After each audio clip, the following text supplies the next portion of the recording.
সুপ্রিয় সুধী, এখন আমরা রয়েছি শাহবাগে। দীর্ঘ 6 বছর পর আজ অনুষ্ঠিত হচ্ছে ডাকসু নির্বাচন। এই ডাকসু নির্বাচনকে ঘিরে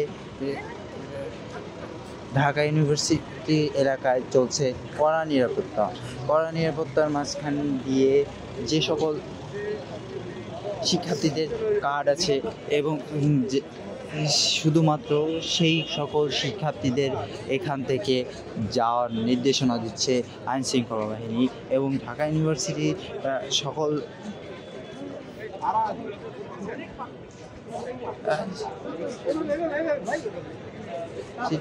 লোক এখানে রয়েছে তাদের যে আইডি কার্ডটা সেটা চেক দেওয়ার জন্য, এবং এখানে যারা ভোট দিয়ে বের হচ্ছে তাদের অনুভূতি জানার চেষ্টা করছি, এবং তাদের অনুভূতি একটাই যে তারা সুষ্ঠু সবলভাবে ভোট প্রদান করতে পেরেছে বলে জানিয়েছে।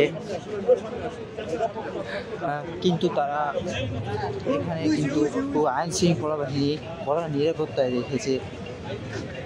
কার্ড ছাড়া কোনো শিক্ষার্থী বা কোনো বহিরাগত কোনো লোক যে এখানে ঢোকার নির্দেশনা দিচ্ছে না, এবং এখান থেকে সরে অন্য পথ বিকল্পনা করতে ইচ্ছা করছে। আমরা আজকে একটু জানার চেষ্টা করব একজন ভোটারের অনুভূতি। আপনার জিমনেশিয়ামে ভোট ছিল, তো ওইখানে আমি ভোট দিয়ে এসেছি। ওখানে খুব একটা খারাপ পরিবেশ ছিল, সবকিছু ভালোভাবেই সবাই সুন্দরভাবে ভোট দিতে পারছে। আপনার জীবনে এটা প্রথম ভোট কিনা ডাকসু? জি জি। আপনার ডাকসু নিয়ে আপনার ধারণাটা কি ছিল ভোটের আগে, এখন কি দেখতে পেলেন? আমার এই প্রথম ভোট এটা, তো সবকিছু মিলে যেরকম এক্সপেক্ট করেছিলাম যে ভোট সুষ্ঠু পরিবেশে হবে, তো সেভাবেই হয়েছে আর কি। এবারে ডাকসুতে আপনার নতুন প্রজন্মের যারা আছেন, আপনারা জেনজি প্রজন্মের, আপনাদের প্রত্যাশাটা আসলে প্রত্যাশার জায়গাটা কি এবং কি দেখতে পেলেন? আমরা আশা করছি যে সামনে যে নির্বাচিত হবে সে যাতে সুন্দরভাবে এখানে যা যা সমস্যা আছে সুন্দরভাবে সমাধান করতে পারে, এবং যে সুন্দরভাবে তারা তাদের কার্য সম্পাদন করতে পারুক, এটাই যে আমাদের চাওয়া। একজন ঢাবি শিক্ষার্থী হিসেবে এবারে ডাকসুটা একটু ঐতিহাসিক মনে করেন কিনা? 24-এর পরের প্রেক্ষাপটে ডাকসুটা হলো না, অবশ্যই এটা খুব দ্রুত 24-এর পরবর্তীতে সময় আমরা চাচ্ছি এখন থেকে রেগুলারই প্রতি বছরই ডাকসু নির্বাচন হোক, এটাই যে আমাদের চাওয়া। এবারে ডাকসুর কোনো ধরনের ঐতিহাসিক বলবেন কি ঢাবি শিক্ষার্থী হিসেবে?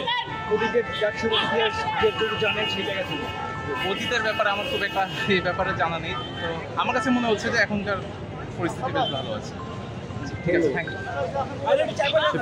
আপনারা জানতেই পারলেন একজন ভোটারের অনুভূতি। সে কিন্তু তার ভোট সুষ্ঠু সবলভাবে দিয়ে এসেছে, এবং তার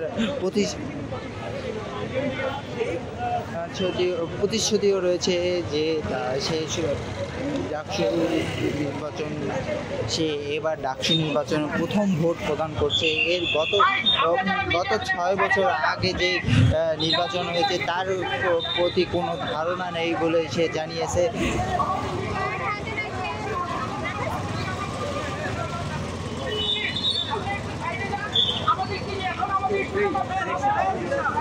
এখান থেকে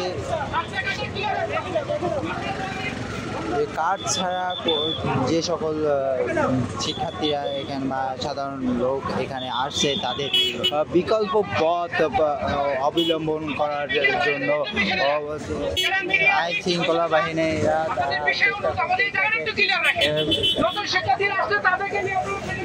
যাতে যে কোনো ধরনের বিশৃঙ্খলা এখানে সৃষ্টি না হয়, এই কারণে বিকল্প পথ অবলম্বন করার জন্য বলছেন তারা। ইতিমধ্যে দেখতে পাচ্ছি যে আরো একটা অনেক ভালো লেগেছে। আমার এটা ফার্স্টের ভোট ছিল, আলহামদুলিল্লাহ ভালো লেগেছে। দিয়ে আশা করছি যে যোগ্য প্রার্থী নির্বাচন হবে, যোগ্য প্রার্থী আসবে এবং আমাদের স্বপ্নের ক্যাম্পাস আমরা করতে পারবো। ভিতরের ভোটের পরিবেশ ছিল কিনা? না, অত আশঙ্কার জন্য কিছু হয়নি, আলহামদুলিল্লাহ সব। সে কিন্তু জানিয়েছে ভিতরে কোনো বিশৃঙ্খলার কোনো ধরনের আশঙ্কা নেই বলে সে বলছে। নতুন আপডেট নিতে আপনারা দুনিয়া 24-এর সাথে থাকুন। ধন্যবাদ।